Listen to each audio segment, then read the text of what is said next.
साथ, अगर आप प्याज के साथ रोटी भी खाएंगे ना तो भी आपकी सेहत बनेगी। लेकिन मेन चीज है आपका पाचन तंत्र ठीक करना। जी। लोग सोचते हैं काजू खाऊंगा, बादाम खाऊंगा, जूस पीऊंगा, कसरत पीऊंगा, अंडे खाऊंगा, दबा के घोल घोल के पीऊंगा, प्रोटीन के डब्बे पीऊंगा तो सेहत बनेगी। नहीं, सारी चीजें व्यर्थ हैं जब तक कि आपकी रोटी में से जूस निकालने वाली मशीन, यानी कि आपका पाचन तंत्र, यानी कि आपका लिवर, यानी कि आपकी आंतें, यानी कि आपका पाचन क्रियाएं जो हैं वो जब मजबूत होंगी तो आप कुछ भी खाओ वो आपको पूरा का पूरा लगेगा। और अगर आपका पाचन तंत्र खराब है तो आप कुछ भी खा लें, सब डाउन द ड्रेन। काजू, बादाम, जूस, कसरत, प्रोटीन, सब बेकार, क्योंकि आपका पाचन तंत्र सही नहीं है। कई बार मैं उदाहरण देता हूं कि कमांडोज को एक बात सिखाई जाती है जो कि इतने ताकतवर होते हैं कि आप अगर सूखी रोटी भी खाएंगे, आप 2 रोटी सुबह 2 शाम भी खाएंगे तो आपके अंदर वज्र जैसी, स्टील जैसी बॉडी होनी शुरू हो जाएगी। लेकिन अगर आपका पाचन तंत्र खराब है तो आप जूस पियो, दूध पियो, सब बेकार, कुछ नहीं लगना, क्योंकि वो सब टॉयलेट के रास्ते बाहर निकले जा रहा है। आप जो भी खा रहे हैं वो आधा कच्चा रह गया, जिस वजह से आपके अंदर आंव बनने लग गई और टॉयलेट के रास्ते पेट खराब होना शुरू हो गया। कुछ लोग तो मैं ये देखा कि दूध, जो कि सबसे ज्यादा पाचक चीज है, छोटा बच्चा भी पैदा होता तो सबसे पहले उसे दूध पिलाते हैं, तो दूध सबसे ज्यादा पाचक माना गया। तो दूध भी पी ले तो लोगों को दस्त लग जाते हैं। क्यों?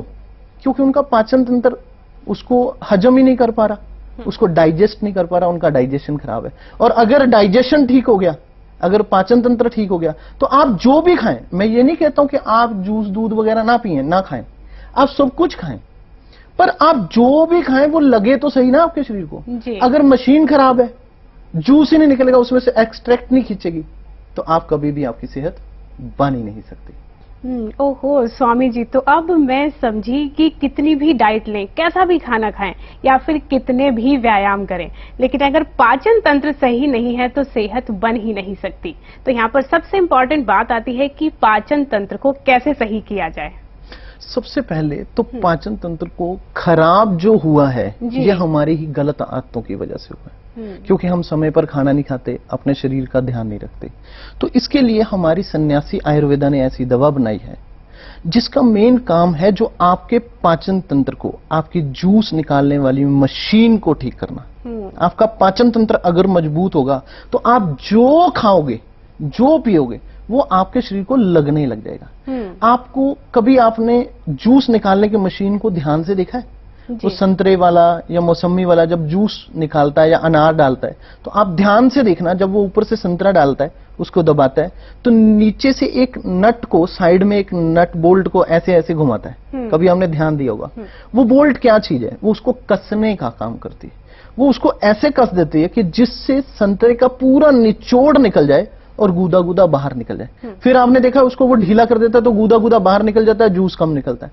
अगर उसको कस दो तो जूस ज्यादा निकलता है, गूदा कम निकलता है। ठीक इसी तरीके से हमारी जो जूस निकालने की मशीन है, हमारा पाचन तंत्र, हमारा लिवर सिस्टम, हमारा इंटेस्टाइन, हमारे जो अंदर जाइम्स बन रहे हैं बॉडी के अंदर, अगर वो पूरे बनेंगे, पाचन तंत्र राइट होगा, तो आप जो मर्जी खाओ, आपका उसमें से खींचने की पावर ज्यादा बन जाएगी। मैं ये नहीं कहता कि आप काजू मत खाओ, जूस मत खाओ और सूखी रोटी खाना शुरू कर दो, ऐसा मैंने कतई नहीं बोला है। लेकिन मेरे कहने का मतलब ये कि आप जो भी खाओ उसका एक्सट्रैक्ट खींचो, आपकी आंतें उसमें से निचोड़ निकाल लें, जिससे आपके चेहरे पे आपके नूर आए, आपके अंदर ताकत बने। तो इस दवा का काम है सबसे पहले आपकी भूख को जगाना, नेचुरल सिस्टम से आपको ठीक करना, जिससे आपकी भूख बढ़ेगी। जब आपकी भूख ज्यादा लगेगी तो आप खाना ज्यादा खाओगे। जब आपका पाचन तंत्र सही होगा और वो हजम पूरा होगा तो आपके बॉडी अपने आप खून बनाने लग जाएगी। जब खून ज्यादा बनेगा तो आपकी मसल्स बननी शुरू हो जाएगी, आपके अंदर ताकत आना शुरू हो जाएगी, आपके चेहरे पे लाली, आपके चेहरे पे खूबसूरती, आपकी पर्सनैलिटी निखरना और आपकी शरीर बिल्कुल फिट हो जाएगा। जी स्वामी जी, आपने यहाँ पर जिक्र किया दवा का जो कि पाचन तंत्र को सही करेगा, लेकिन दवा तो बहुत सारी मौजूद है मार्केट में, तो फिर आपकी दवा ही क्यों? बिल्कुल ठीक कहा आपने, हजारों तरह की दवाइयां मौजूद हैं, लेकिन किसी भी दवा लेने से पहले सबसे पहले आप ये सोचें कि क्या आपको उसका प्रोसेस पता है कि वो काम कैसे करेगी। लोग इधर उधर धक्के खा रहे हैं,